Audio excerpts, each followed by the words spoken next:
lagi di ngos-ngosan ngopini santai bareng Mbak Yus.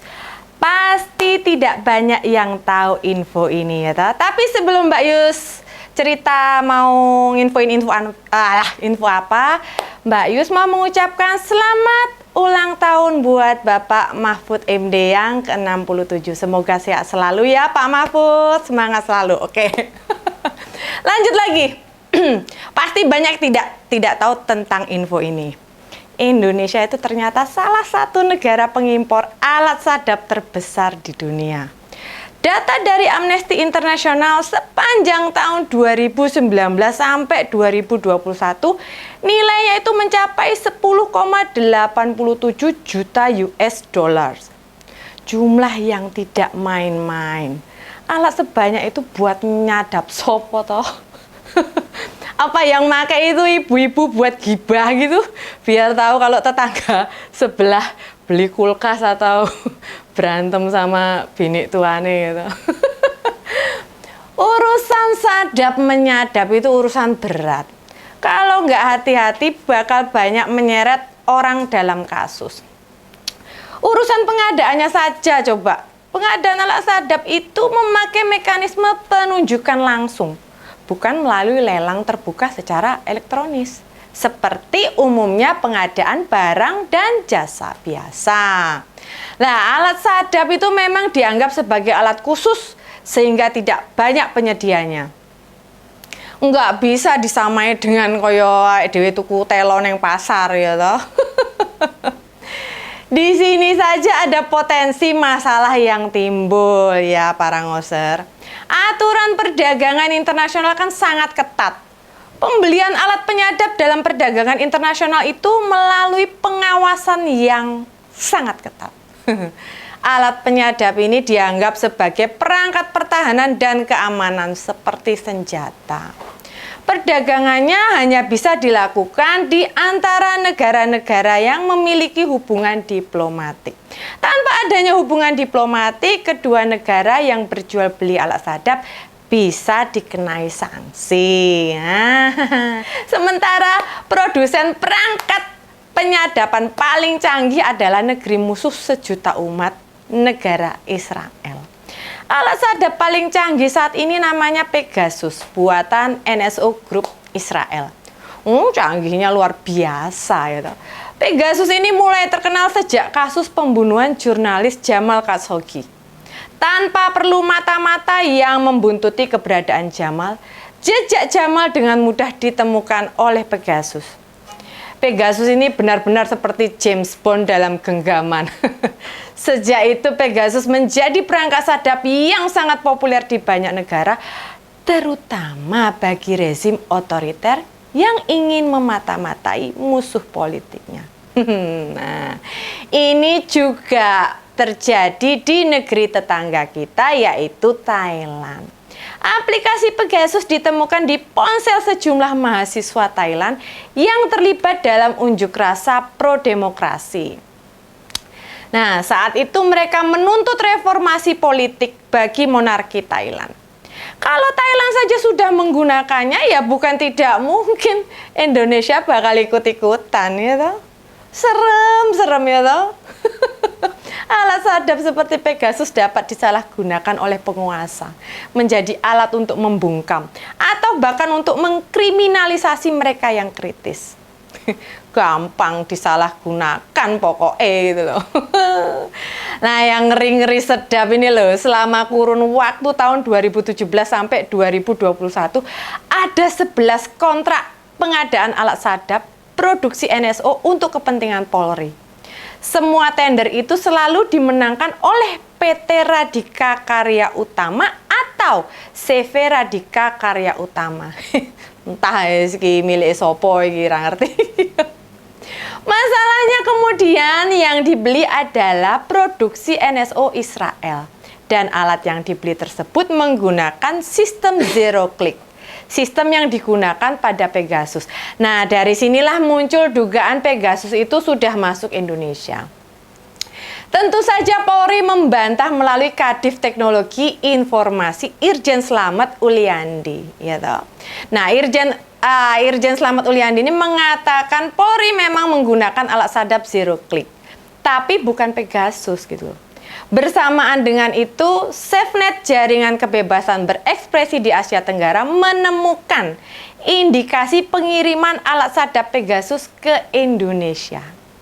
Damar Juniarto, Direktur SafeNet, mensinyalir bila alat sadap kerap disalahgunakan untuk meredam aktivitas masyarakat sipil yang mengkritisi dan menjadi oposisi pemerintah. Termasuk setiap ada perlawanan terhadap kebijakan pemerintah seperti demo revisi Undang-Undang KPK di tahun 2019 yang menelan korban dan juga demo Undang-Undang Cipta Karya. Bau-bau Israel ini juga tercium dari ekspedisi pengadaan produk penyadap lain buatan NSO Group melalui PT Mandala Wangi Kreasindo. PT Mandala ini sahamnya dimiliki oleh istri dari seorang menteri di Kabinet Indonesia Maju. Keberadaan masuknya barang ini diketahui dari laporan Bea Cukai di Bandara Soekarno-Hatta. Sayangnya, Bea Cukai cuma mengecek dan mencatat barang tersebut karena menganggapnya hanya sebagai perangkat digital biasa. Waduh, pripun nih, sayang sekali. Perdagangan alat sadap sendiri sebenarnya rumit dan mirip bisnis senjata antar negara. Ada sanksi internasional ketika aturan dilanggar, yang artinya sepanjang Indonesia tidak menjalin hubungan diplomatik dengan Israel, alat-alat penyadap canggih seperti Pegasus itu tidak mungkin masuk dan digunakan di Indonesia. Kecuali Soekarno dan pendiri bangsa ini menolak membuka hubungan diplomatik dengan Israel. Selain masalah penjajahan Israel atas tanah milik bangsa Palestina, mungkin ini alasan tersembunyi yang tidak diungkap ke publik. Biar negara Indonesia tidak dibanjiri aneka persenjataan dan alat sadap yang rawan digunakan untuk kepentingan tertentu, ya toh, terutama yang memiliki kekuasaan dan uang. Bagi oligarki, membeli alat seperti Pegasus itu mah kecil. Duit mereka nggak akan habis untuk membelinya gitu loh. Sekali lagi loh, ini cuma dugaan yang logis dan ya mungkin bisa terjadi. Makanya kalau ngotot mau membuka hubungan diplomatik dengan Israel itu patut kita pertanyakan maksudnya. Ya toh, jangan-jangan. Wes lah. Masalah lainnya adalah itu mekanisme pengadaan yang rawan penyelewengan. Mekanisme penunjukan langsung tidak tercatat dalam situs layanan pengadaan elektronik. Auditnya pun ala kadarnya. Tidak pernah menyoroti fakta bahwa harga yang diajukan ke pemerintah bisa 3 kali lipat harga aslinya. Seger bener bagi yang menang tender ya para ngoser. Bisa buat bancaan banyak pihak. Nah, yang tidak banyak kita tahu juga, aturan melakukan penyadapan itu ternyata tidak sederhana. Hanya bisa dilakukan di tingkat penyidikan. Hanya pada oknum yang telah menjadi tersangka. Jadi, tidak bisa semena-mena dilakukan pada orang yang enggak disukai, terus dikasih penyadap. Enggak bisa kayak gitu itu. Menurut Peraturan Kapolri Nomor 5 Tahun 2010, penyadapan hanya bisa digunakan dengan persetujuan Kabareskrim. Nah, Kabareskrim sebelumnya harus mendapatkan izin dari Ketua Pengadilan Negeri.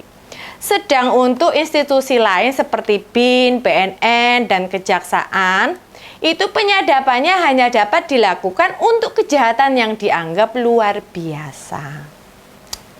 Selain KPK, memang tidak ada undang-undang khusus yang mengatur dengan detail tentang penyadapan. Dalam undang-undang KPK jelas diatur bahwa hasil penyadapan harus dimusnahkan seketika bila tidak ada hubungannya dengan kasus atau tindak pidana. Nah, sedang untuk urusan intelijen negara, sesuai Undang-Undang Nomor 17 Tahun 2017, Penyadapan hanya bisa dilakukan bila ada perintah kepala BIN. Jangka waktunya maksimal 6 bulan. Dan harus dengan penetapan dari ketua pengadilan. Aturan ketat ini karena penyadapan pada dasarnya itu melanggar HAM. Sedangkan Undang-Undang 1945 telah meratifikasi Kovenan Hak Asasi Manusia di dalam pasal-pasalnya. Jadi ketika terjadi penyadapan yang salah sasaran, korban bisa menuntut agar direhabilitasi. Sayangnya, untuk urusan penyadapan ini ada potensi penyalahgunaan wewenang oleh lembaga negara karena pengawasan eksternal yang masih sangat lemah. Ingat ketika Presiden Jokowi mengatakan tahu semua informasi ya bla bla bla bla bla dan akan cawe-cawe itu. Secara tidak langsung seperti mengatakan bahwa ia menguasai data intelijen dan bukan tidak mungkin data itu didapat melalui cara-cara penyadapan yang tidak benar alias ilegal. Masalah penyadapan ini karena telah menyangkut hak asasi manusia pernah membuat seorang presiden Amerika terjungkir. Richard Nixon yang ketahuan melakukan penyadapan dalam kasus Watergate ditekan publik dan parlemen sehingga akhirnya dia mengundurkan diri. Tentu saja itu karena Nixon masih memiliki rasa malu, masih memiliki etika ya daripada dimakzulkan ya toh. Nah, sedang di era Hamdan Zulfa sebagai ketua MK, Mahkamah Konstitusi memberi mandat untuk menyusun undang-undang tentang penyadapan. Sayangnya RUU penyadapan mandek sejak tahun 2015 di Komisi Hukum DPR. Nah, dengar-dengar karena pemerintah hanya ingin penyadapan itu diatur oleh peraturan pemerintah atau PP dan bukan diatur undang-undang. Nah, PP ini tentu saja memungkinkan langkah yang lebih longgar bagi pemerintah untuk melakukan penyadapan. Apalagi salah satu pasal yang masih diperdebatkan adalah pasal tentang kasus-kasus yang boleh dilakukan penyadapan. RUU menginginkan penyadapan hanya bisa dilakukan pada kasus pidana tertentu dengan ancaman penjara lebih dari 5 tahun. Masalah alat sadap ini perlu kita blow up karena di dalam negeri ini jarang terdengar dan bila dibiarkan tahu-tahu penyadapan dilakukan seenak jidat dan kita semua bisa jadi korbannya. Iya kan para ngoser? Semoga kita tidak menjadi korbannya. Oke, segitu ngos-ngosan ngopini santai bareng Mbak Is. Kita ketemu lagi di ngos-ngosan selanjutnya. Bye!